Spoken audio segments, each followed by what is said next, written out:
Kia ora and good afternoon. We're here at Bar Magda, and today we have a very special guest.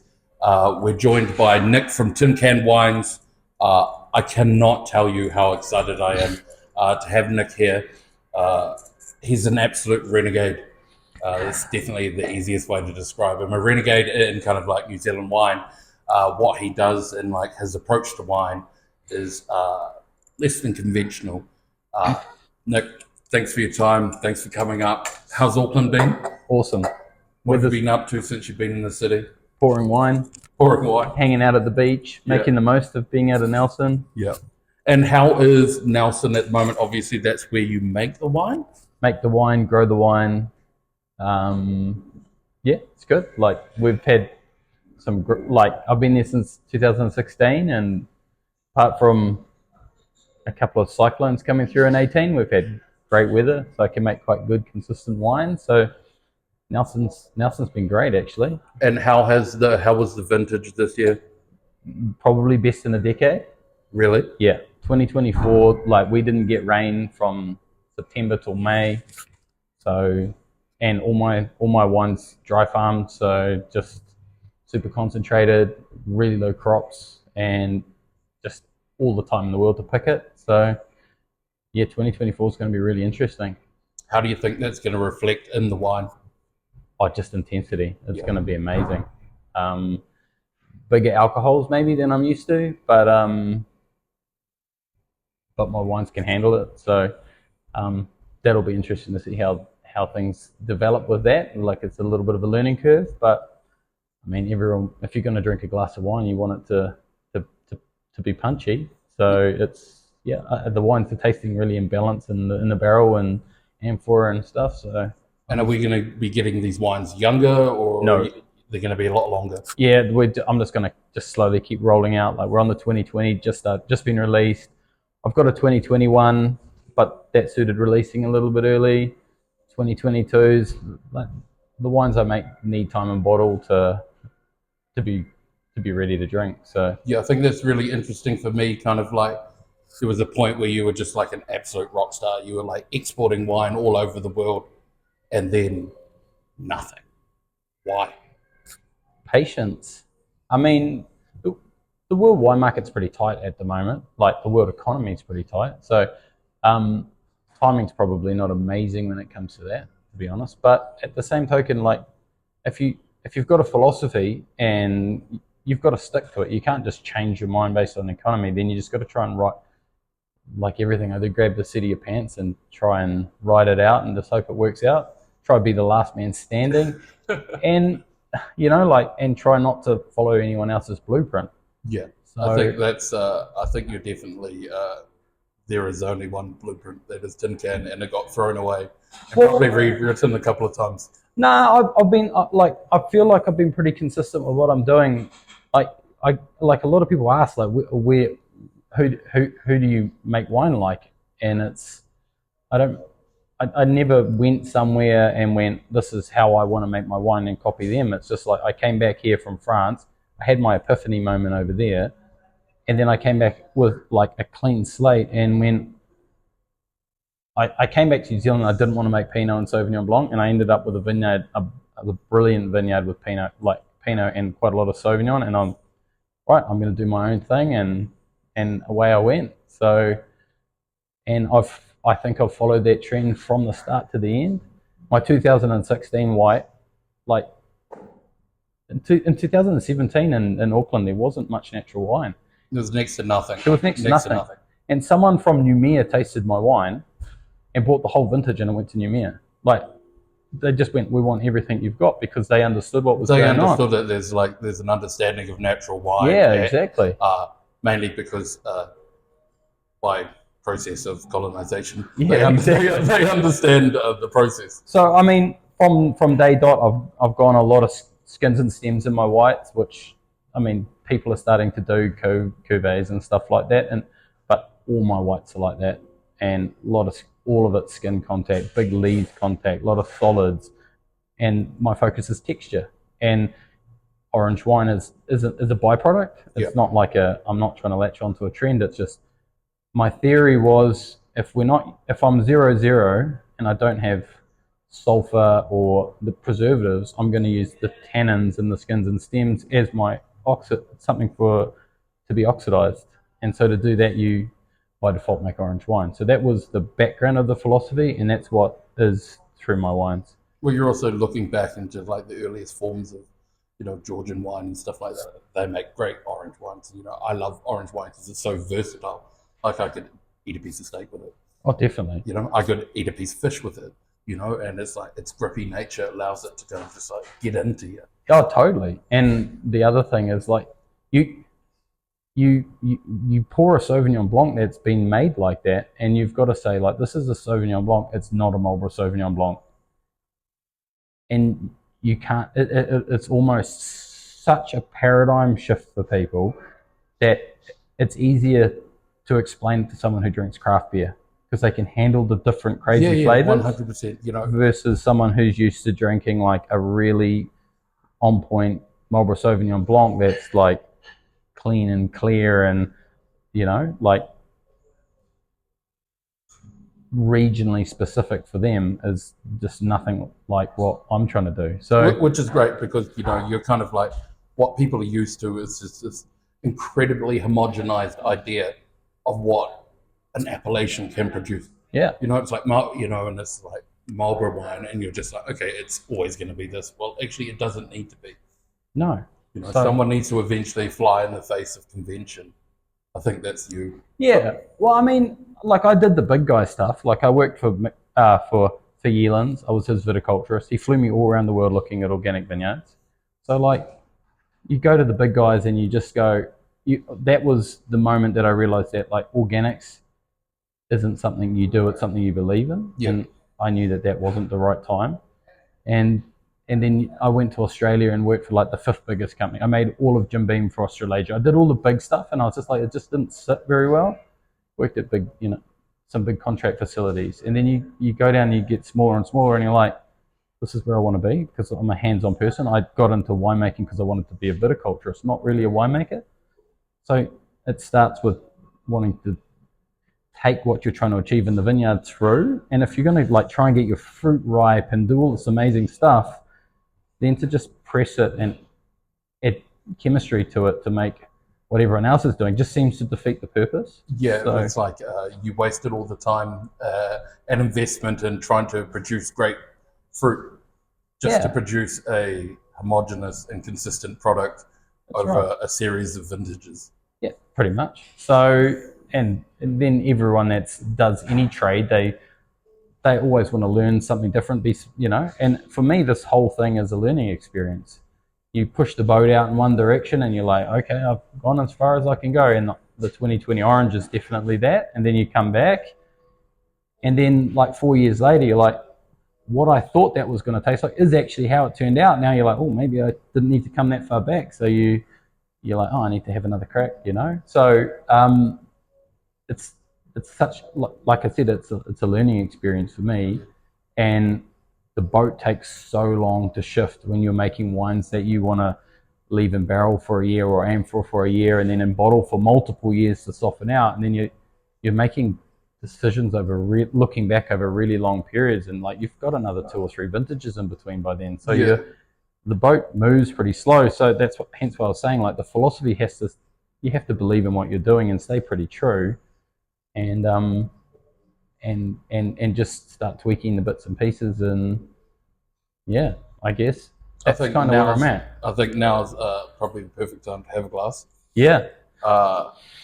So I poured some orange for us, but it was a bit cold. So we'll start with the Sauvignon Blanc, which is essentially an orange. It's kind of funny because I just get absolutely triggered by Marlborough Sauvignon Blanc, but like, we're in a trust process. I know what you're about to present is going to be spectacular. So, cheers.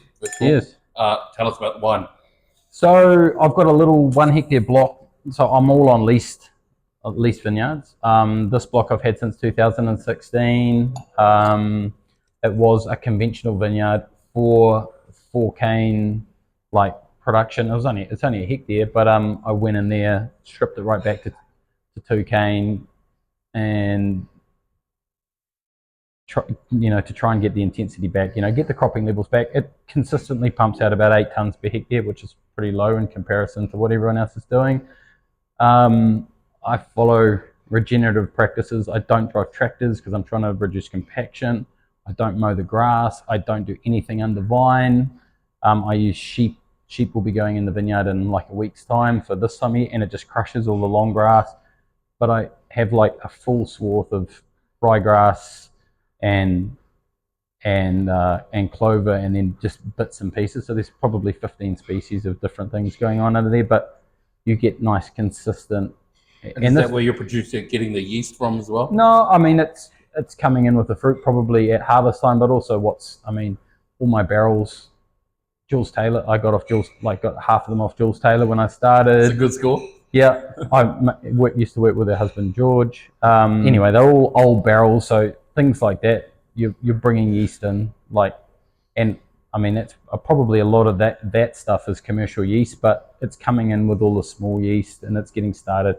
Yes, it's definitely not commercial yeast that's doing the job now. There's always that element of yeast in the winery, but you're bringing stuff in as well. So, and what percentage of your wine is aged in clay versus in a traditional wine barrel? So I have 3 amphora and a bunch of barrels. So I'm all barrique or amphora. This one probably half. So this Sauvignon Blanc is made as 3 different wines, and then I blend them back from the barrels. So a third of it is like 90 days on skins and stems, full skins and stems, and that's pressed to barrel. Another third is carbonic fermented, and after 2 weeks pressed to barrels and amphora. And then the last third is 5 days on skins. I never used to have a destemmer, and I still don't use a destemmer in Sauvignon. And after 5 days pressed to barrel and full solid barrel fermented. So there's portions, but then as I've, like anything, amphora are expensive, so you keep every couple of years, buy another one. But when I was in 2020, when I was using amphora, I was getting hazelnuts and nutmegs and stuff from my amphora, and I didn't like it. It came across like too much of an oxidized character. Yep. But you don't see it in the wine now. So the last 2 vintages I've done Pinot exclusively through amphora. No, my small one I actually have done full skins and stem Chardonnay. But the 2 big ones is amphora, is Pinot. But now that this is aged, I'll probably go back to using it for Sauvignon. What would you say to someone before they drank this glass of wine? So when I go to a tasting in New Zealand, it's like this is Sauvignon Blanc. It's not Marlborough Sauvignon Blanc, and it's almost like a warning. Yeah. Like don't come in here with an expectation, and then once you see it in glass, you know that you can't deny that color. Yeah, something else is going on. And how has the response been at the tastings? I did Underground with Stephen Wong's crew 3 months ago or something in Wellington. Really good.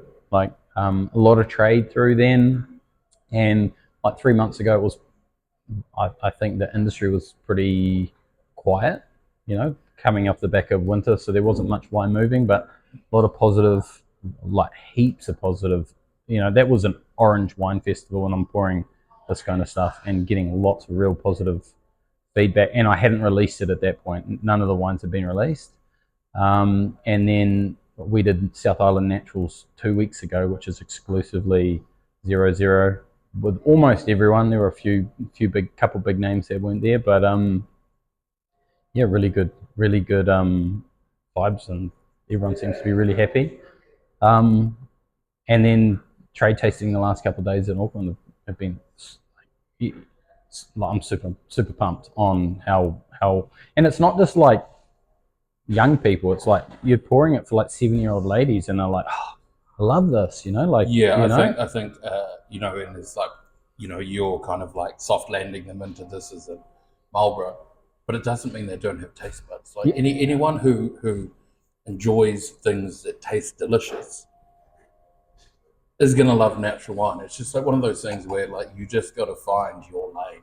Oh, totally. And wine's like that regardless. Regardless. Like, you know, like you get people that are like, I don't like wine. You're like, you just haven't tried a wine you like yet. 100%. So obviously you're making wine down in Nelson.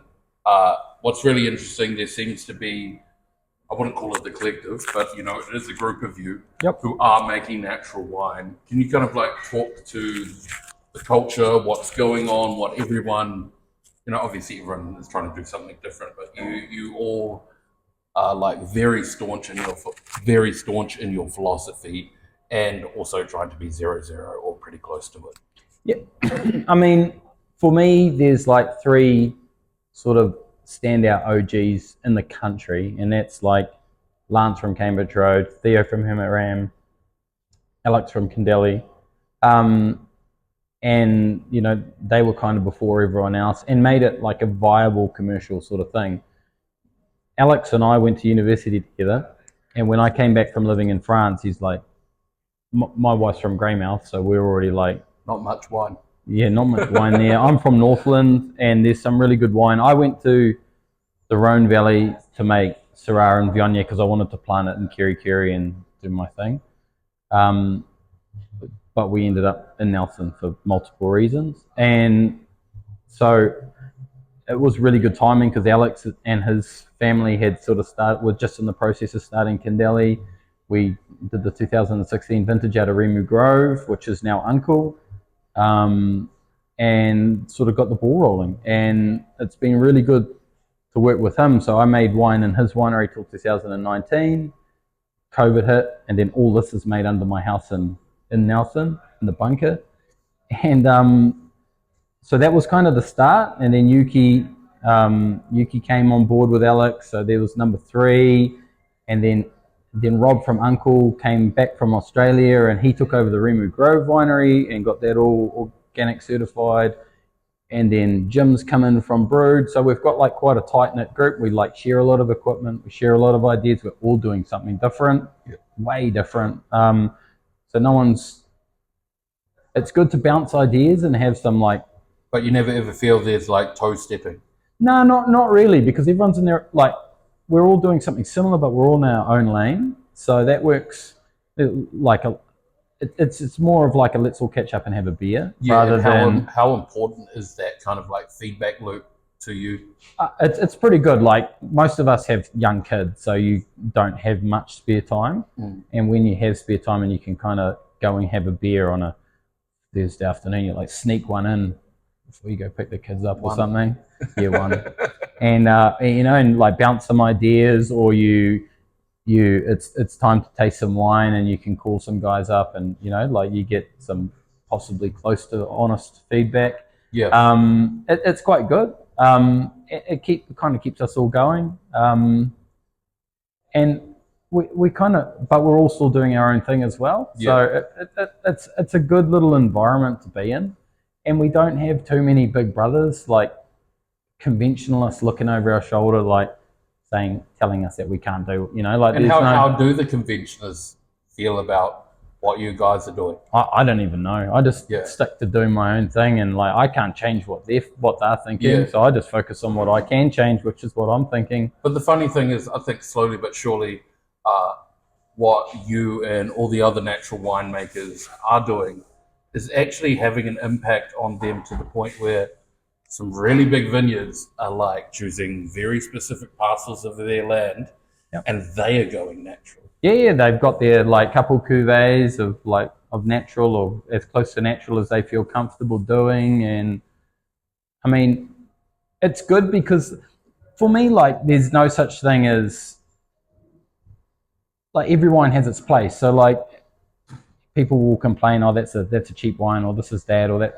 but every wine can open a door for a new winemaker. Yeah. So someone might try, there might be a $6 bottle of Sauvignon Blanc, and they're like, and a lot of people be like, oh, that's cheap, nasty. But it might be, oh, someone's not afraid to spend $6, and they try it, and they're like, oh, wine's not as bad as I thought, you know? And that opens the door, and then the next time they might buy a better bottle, and they're like, this is so much better, you know? I think especially with wine and other forms of like perceived exclusive alcohol, there is that price point thing where people think, oh, I should only buy this because it's like, you see it in America, these guys buying like bottles of DRC for $10,000. And Yeah. it's like, dude, you don't even like that wine. You're just buying this for the status.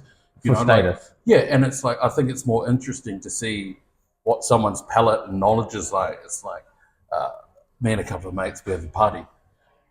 $40 is the ceiling. That's great. And it's like it means someone has to dig. Like really, You've got to look. You got to look. You got to have the conversations. Even reach out to the winemakers. Like they may have something else. Yep. It's like I think it's really important. And like that's what the attraction for me in natural wine is. It's like there is some expensive stuff, but it is about removing the wank from wine and just being natural and like reminding us that like a lot of this wine was made by peasants. Yep. But when you've got the big guys come on board and they do one or two of their cuvées as natural, like they've got the global distribution, yeah. and it's the same thing. It just opens the door. Well, it actually opens the door for you. Yeah, exactly. It just opens another door. Someone else tastes the wine, and and usually the big guys make really clean, clean natural wine. Because they're used to doing the ultra clean conventional stuff, and so someone tastes a natural wine from New Zealand, and they're like, "This is pretty good stuff," or that they, so like we all end up working together. It's like it ends up being supportive, and when you like go into it thinking it's a competition, it's just the wrong mindset because you're only competing against yourself. Yeah, and if you like I said, you can't change what the big guys are doing. If they want to make natural wine, like go for it. Obviously, you're now working with Roman and Bertrand from Beer Wines. Two great guys. How's that been? Well, I met Roman when I was living in France like 12 years ago. So I've like touched point with him a few times over the years. Seen Beer Wine grow from like Roman's garage, and I don't come up north very often. Like I'm from Kirikiri, but like you're normally passing through Auckland or. I used to work full time as an engineer. If I came to Auckland, like we used to work in a quarry out at the other side of East Auckland.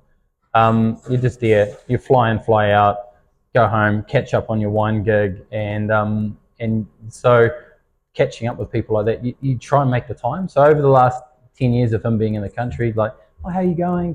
Touching points, and then I was looking for it. I realized my wine brand's just not doing anything in New Zealand. I need to get someone involved and when something's your baby, you can't the emotional decision. It's like if you owned a Lamborghini, you wouldn't just let the first person hop in.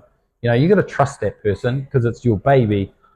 I mean, and if you don't like cars, I'm sure there's something else like who looks after your dogs or something.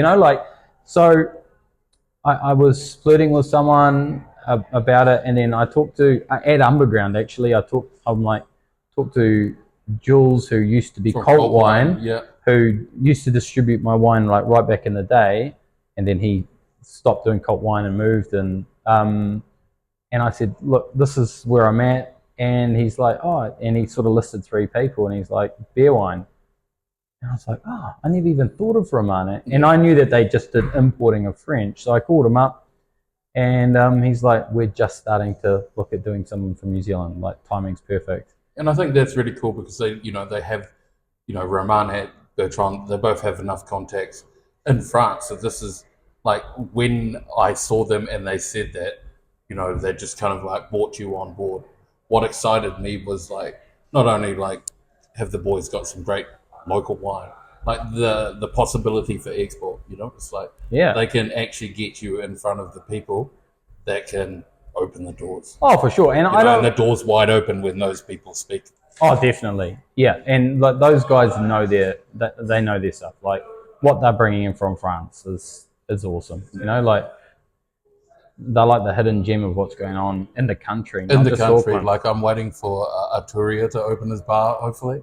Like I heard rumors of this bar. Yeah. Whether it's going to open, it's fingers crossed. Yeah. Fingers crossed. Touch wood. Touch everything. Every omen possible. Yeah. I think, like you said, what they've done down there is incredible for wine culture. They've removed the stuffiness. Yeah.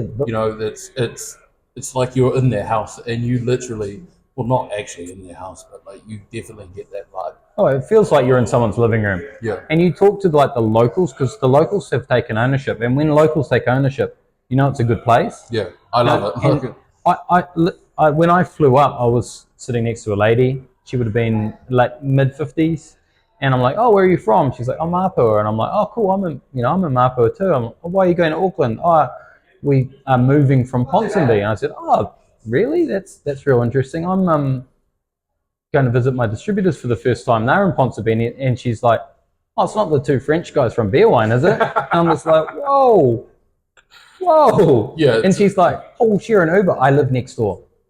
Oh, that's yeah. You know, That's a great. but you know what I mean? Like, Yeah. just straight away, like she knew who I was talking about. Like, and like back to what I was saying, like if your locals are buying into what you're doing a good job. Yeah. You know, and she said it's like sitting in someone's living room with those is. guys. That's how she explained is. it, and it's true. After 2 nights of pouring there, you just like you'd sit down, have a chat. Everyone's pumped. Yeah. You've got the 75-year-olds and the 25-year-olds, and they're all drinking nice wine. They're there to have a good time. Mate, I took a bunch of bouncers there, and like they're now Chenin Blanc converts. You know, Yeah, But like it's convert. You can convert people to wine like this. You just have to get it in front of them. Totally. And they know how to ask the right questions. And they're not scared to pour it and get told they don't like it and pour something 100%. else. You know, they're not scared. They'll just keep trying and, oh, this is getting hard. How about having a beer while I go away and think about the next wine, you know? I go home and cry in the toilets. Yeah, well, shit, what am I going to do next, you know?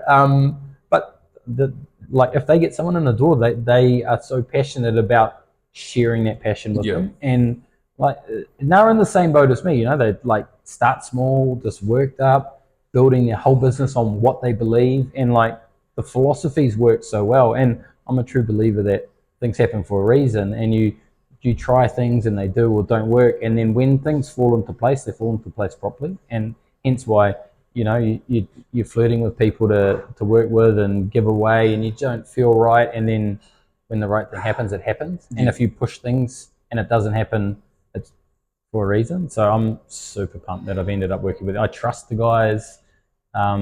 They bring a level of commercialization to my business that I'm probably a little bit You don't care for.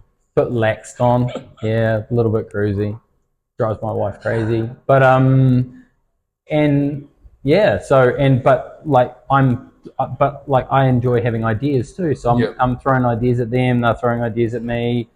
The sky's the limit. Like, yeah, we're tiny and I don't want to get big. I want to be able to I'm a one-man band and I want to pretty much stay like that. Bit of help here and there, like harvest and, you know, sometimes in the vineyard, but I don't want 100 hectares of grapes. Yeah. If I had 100 hectares of grapes, I wouldn't be making all natural wine out of it. That's I for sure. think you'd lose some of the magic.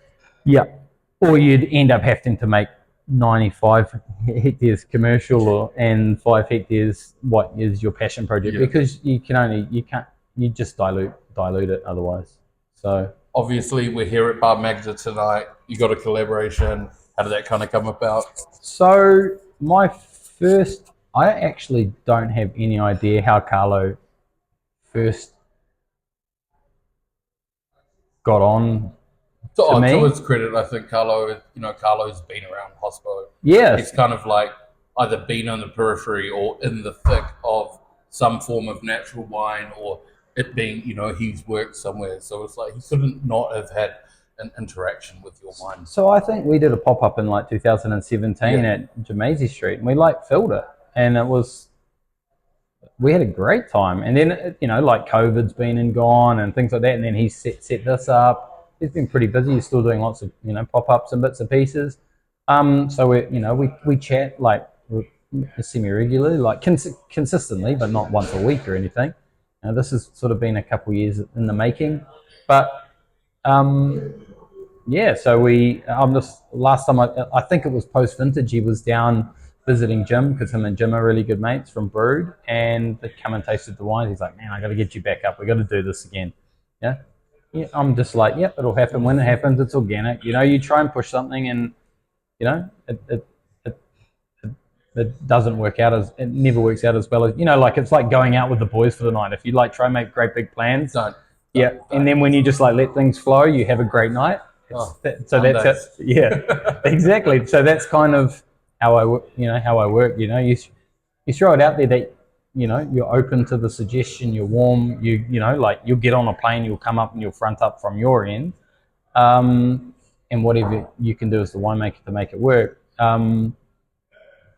Then you just let it fit into their schedule. So. And what are you most excited for in the future?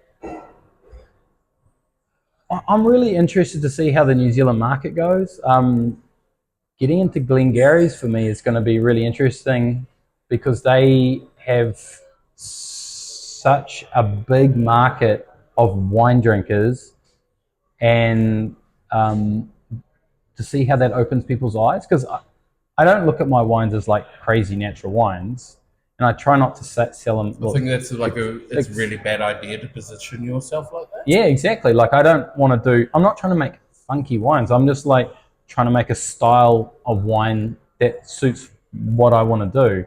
So yes, there are the skin contact wines, the orange ones, but I try not to go down it. It's just like let people try them for what they are. And I think going through Glengarry's is going to be really interesting. And the staff there that we tasted with on Friday, like they're so open and they're so knowledgeable. So it's going to be really interesting to see how that goes and how a mainstream bottle shop like that can start to move natural wine more into mainstream. Glengarry's is like, the commitment to staff training and like that service in store. Yeah, is fantastic. It's like second to none. There's only like maybe smaller, more independent stores that you only really get that. And it's because the person who runs that store is obsessive. So to see it at that scale and the potential for you, is immense, and it's really exciting. Yep. So I've done a lot of work with like Point Chev Fine Wines and Seika. Seika's amazing. He's been super him. supportive of me all the way through. Actually, he's pretty much. I think he's the only direct account. No. Like seriously, like I'm always every time I come through Auckland, I've always made an effort to try and catch up with him, and he's pretty much, unless he's going and buying building materials from the North Shore to get his Remuera stuff like open, or like if he's around, he makes time for me. So this will be the first trip I haven't made it across to Milford to catch up with him since he's opened that shop. So he's been really good, and Point Chev has been a bit of an establishment for natural wine, for people. Unfortunately, they've been had roadworks in front of their place for like a year. Yeah, I think it's been pretty tough. They'll eventually recover. They'll recover from that. So, so for me, I think the next 12 months is going to be really interesting. How, we've just released a 2020 vintage, as that sort of comes on stream and start getting the ball rolling again, because it is the wine industry is pretty you're on or you're not, and so when you go, I'm going to wait an extra 2 years or 3 years for the wine to, I don't want to sell it when it's not red. It's like selling a red wine that's not, and I think that has been an incredibly ballsy move on your behalf. So many vineyards release wine early because they need the capital. They just need the money. That's right. You've probably had a few arguments as a result of this yard.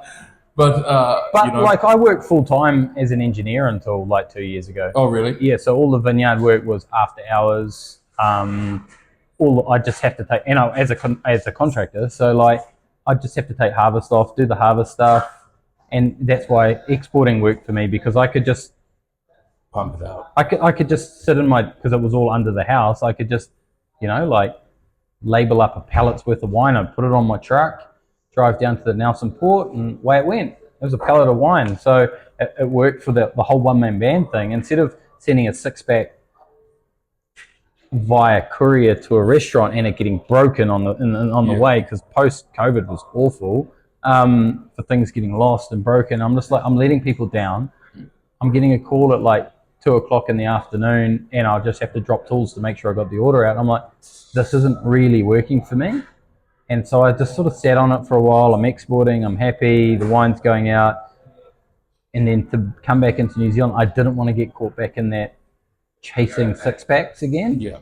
So I think you should drink a 6-pack, not chase one. Yeah, that's right. So, but when it's time to come back into New Zealand because the wines are coming ready to export, to release, I didn't want to do a disservice. So it probably took me another 6 months longer to release because I wasn't sure how I wanted to do it. Yeah. And I realized I need to give the reins over to someone else, like who's passionate. And then here we are, we're with Beer Wine. So the restaurant is slowly but surely filling up right now. So I think maybe it's time that you go see your adoring fans. Thank you so much for this, for your time today, bro. It's been great. All the best for the coming vintages. Hopefully, I will see you in Nelson, and we will drink some more of for your sure, wine. out of the barrel. 100%. Thank you, mate. Bye.